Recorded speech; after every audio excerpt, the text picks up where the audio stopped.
Hi everyone. So today we are going to talk about simplifying radical expressions.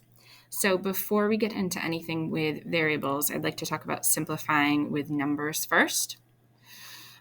So we've already discussed how we simplify square roots, but I want to talk about simplifying cube roots and, fourth roots and really any other root. So just a reminder for simplifying square roots, our goal is to really find the largest perfect square that is a factor of that number. So 24 has a lot of factors, but 4 times 6 is the best choice here because 4 is a perfect square, and that would become a 2, and then the square root of 6 is not a perfect square, so that would just leave that. So we can do a similar thing with cube roots and fourth roots. Before we do that, just a quick reminder on vocabulary. So the number that is the root that you're doing is called the index, and the number underneath the root is called the radicand. So if we use those words later, that's what we're referring to.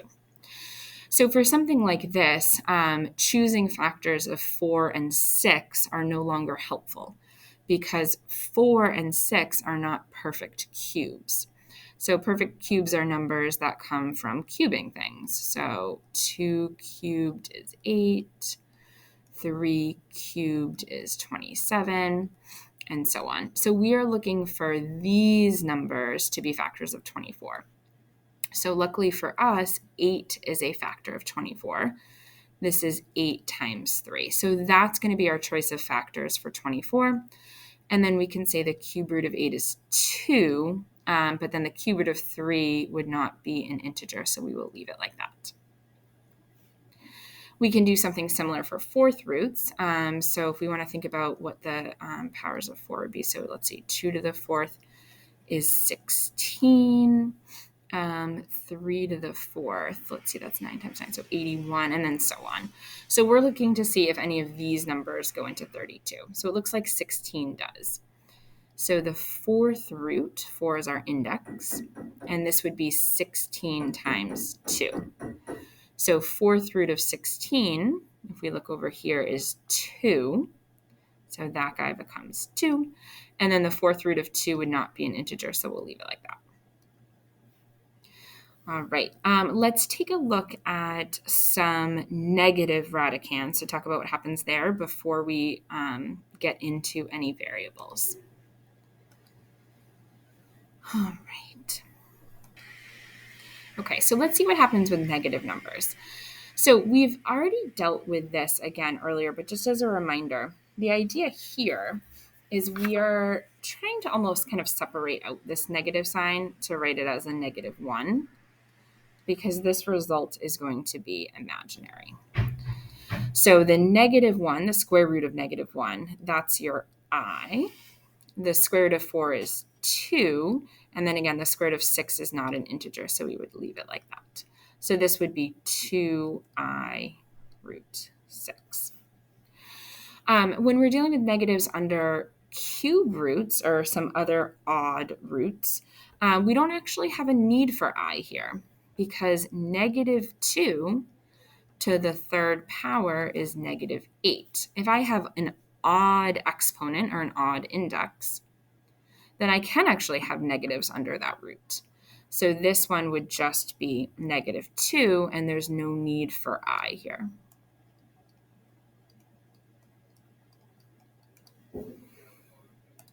Okay, so let's talk about simplifying with variables now. So just a little note before we get started. For the next couple slides, we're going to assume that all of our variables are positive, and I'll talk about why later. But for now, we're going to assume that whatever number x is, whatever it's hiding, is a positive number. Same for a, y, and b. All right.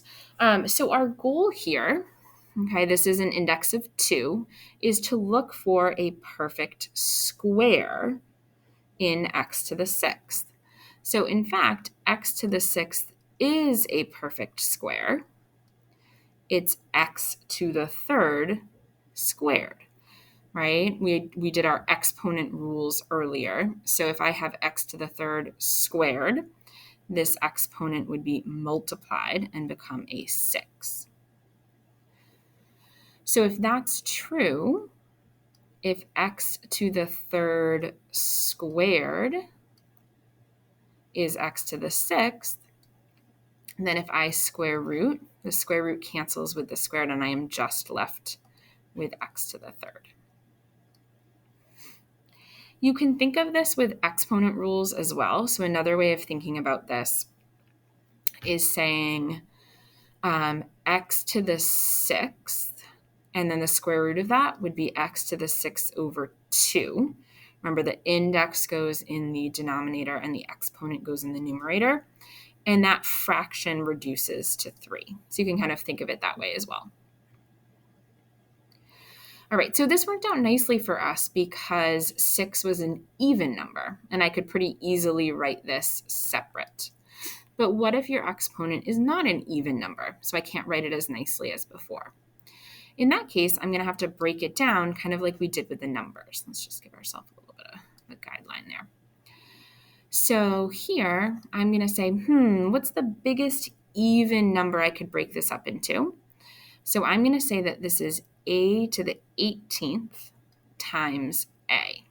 So again, just a little reminder and refresher on your exponent rules. A is a to the first, and a to the 18th times a to the first would come out to be a to the 19th because we are adding those exponents. So a to the 19th is equivalent to a to the 18th times a.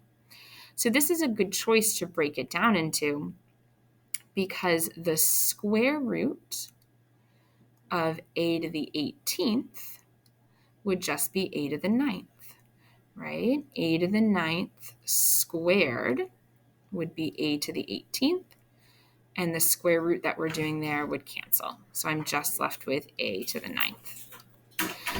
A to the first power, nothing cancels there. So that's going to remain underneath the square root. Okay, so what if we have an index that is not 2? What if we have an index of 3? So I'm still trying to kind of think about the same thing, but now I want to see if y to the 9th is a perfect cube. So I'm going to say, okay, can I make 9 by using a cubed here? And I can. Y to the third would be y to the 9th. So when I take the cube root of that, those will cancel, and I'm left with y to the third. Again, you can think of that with exponents if you'd rather. So y to the 9/3, exponent goes on top, index goes in the denominator, and then that reduces to y to the third. So you can think of it a similar way. But again, what happens when our exponent is not nicely divisible by 3? Again, we're going to have to break this down into b to a power that is divisible by 3. So I think b to the 24th is as close as we can get to b to the 25th. So we will reduce this part. So let's see, b to the 8th and then to the power of 3 would get us the 24th power. So those will cancel, and we are left with b to the 8th. This b, the standalone b with an exponent of 1, cannot be reduced any further. There's no exponent there that will cancel, so that will remain in our cube root. Okay, so let's take a look at an example that's maybe a little bit more complicated. So first of all, we're going to assume that x and y are both positive. Again, we will talk about why that's true later. And let's see what we can do with this. So I'm going to basically take each thing that's being multiplied under the square root individually. So I'm going to think about the cube root of 81. Then I'm going to think about the cube root of x to the third, and then I'm going to think about the cube root of y to the 8th. I think it's just a little bit easier to kind of take that individually. I can do that because we are multiplying all these numbers under the cube root. We have to be a little bit careful if we had any adding signs here. So let's see, the cube root of 81. So I'm going to be looking for numbers that are perfect cubes that go into 81. So I think 27 is a perfect cube. It's 3 cubed. and 81 is 27 times 3. So this is going to be 3 cube roots of 3. The cube root of 27 is 3, and then this 3 that was in the radicand will have to stay.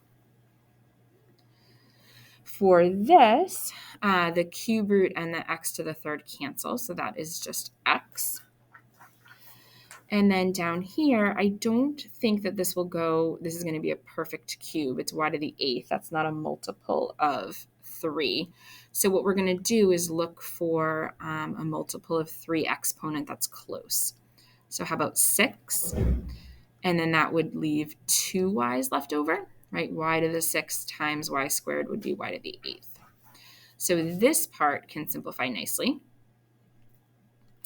That would be y squared. But the leftover part does not, so that would be the cube root of y squared. So if I put all these things together, I have this out front. I have this term out front, the 4y to the third. And then if I look at my final answers, the 3 came out of the root, the x came out of the root, and the y squared came out of the root. So I'm going to multiply all of these. So 3x and y squared. We're going to simplify that a little bit later. And then what was left underneath the cube root? A 3 and a y squared.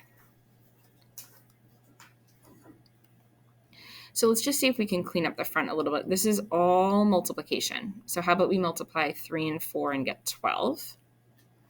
The x doesn't have anything to multiply with. That's a like term, so we'll just leave it. And then y cubed times y squared would be y to the 5th. So this just looks a little bit neater.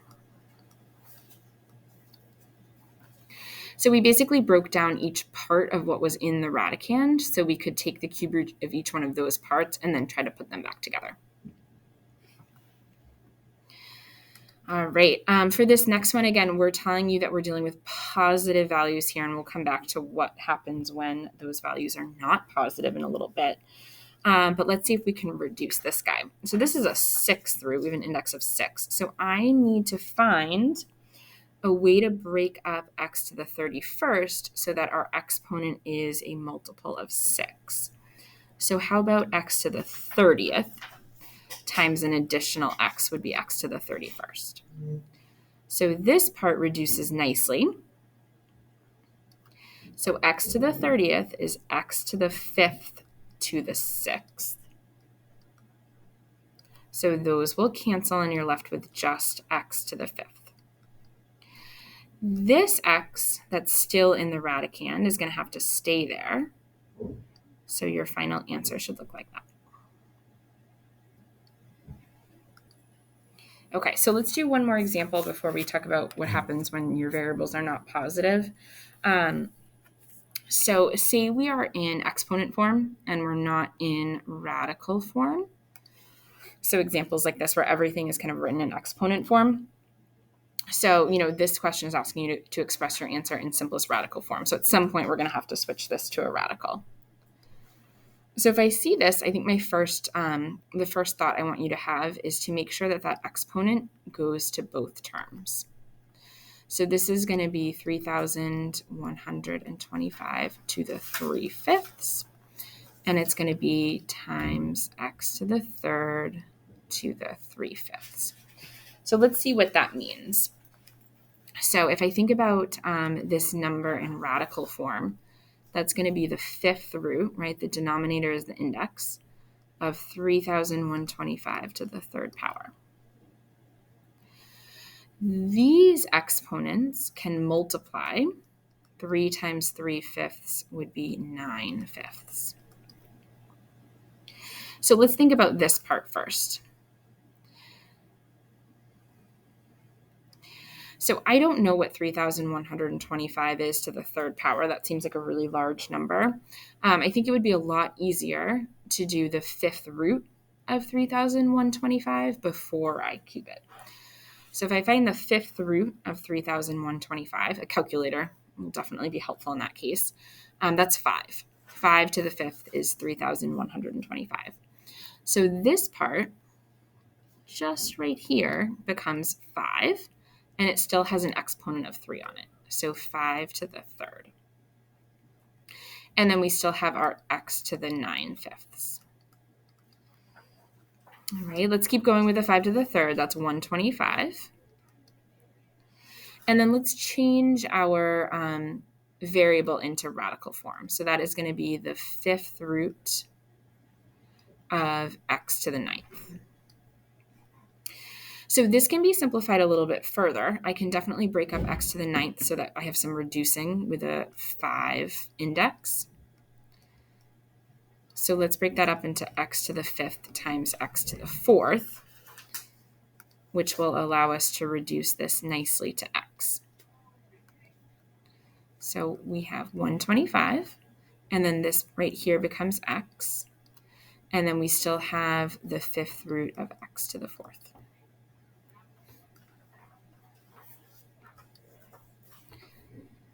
All right, so for the next one, again, I'm going to make sure that this exponent goes to the 32, to the x to the negative 25th, and the y to the negative 35th.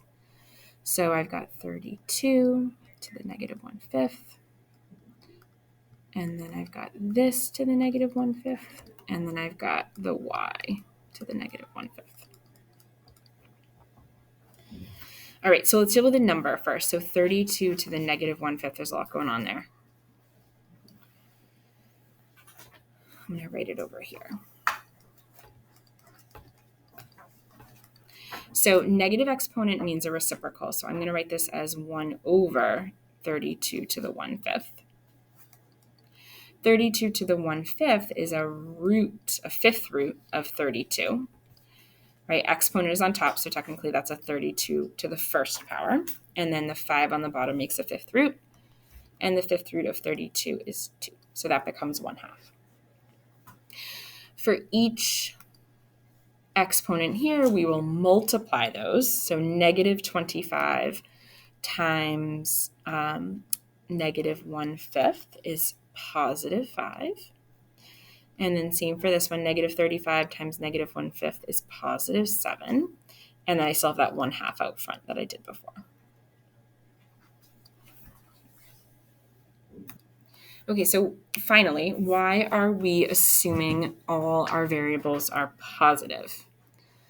So the short answer is to avoid some, issues that can arise with the roots. So I wanted to kind of show you what the issue was, and then you guys can kind of think about what we could do to fix that. So let's take this example right here, right in the middle. We've got the 4th root of x to the 20th. If we do our simplifying, the 20th power is actually a perfect power of 4. It's x to the 5th to the 4th. So if we simplify this the way that we've done, we would get x to the 5th. Okay, fair enough. But x can really, x is a variable. It can be anything. So this is supposed to be a true statement for all x. Right? If we're going to simplify it, this needs to be true for all values of x. If you simplify something and it's not true all the time, then you haven't simplified it correctly. So let's see what happens if x is 1. So if we put 1 for x into the original, we have the 4th root of 1 to the 20th. Okay, well, 1 to the 20th is 1, and the 4th root of 1 is 1, so we just get 1. All right, if we plug 1 into the simplified version, we get 1 to the 5th, which is just 1. Okay, those two things are the same. No issues there whatsoever. When we plug 1 into the original, we get 1. When we plug into the simplified, we get 1. So that makes me feel good that we've simplified correctly. But what happens if I choose a different number, specifically a number that's negative, right? We were assuming all of these values were positive. So if we plug in negative 1 here, let's see, negative 1 to the 20th power comes out to be positive 1. And then the 4th root of positive 1 is 1. Okay, so that's the same thing as we got originally. But now if I plug that into the simplified version, negative 1 to the 5th power is negative 1. So now these two things don't match. So if you're telling me this is the simplified version, but it doesn't produce the same result, it can't possibly be the correct simplified version. So that's why we're basically saying for all these examples, just ignore the negatives. If you just ignore the negatives, everything works out. Yay. But if you don't want to do that, if you don't want to assume all variables are positive and you want to be a little bit more precise, you have to think about what's going on here. So basically the issue is I've got an even exponent here, which produced a positive, and then an even index, which produced a positive, that reduced down to an odd exponent, which produced a negative. So if you are in that scenario where you've got a negative index and a negative exponent that's reducing down to an odd exponent, you're getting this issues with positives and negatives. So there's a relatively easy fix. There are very easy ways to turn negatives into positives. I think you guys know that actually. The best way to make a negative into a positive is to make it the absolute value. So if you add in an absolute value symbol, then you can have whatever variables you want, whether they're positive or negative. So rather than saying the simplified answer is x to the fifth, you would say it's the absolute value of x to the fifth, and that would take care of everything. But that's a little bit much and a little bit tedious. So we are just going to stick with values that are positive. But of course, we don't want to do that without kind of explaining why. So there is the why.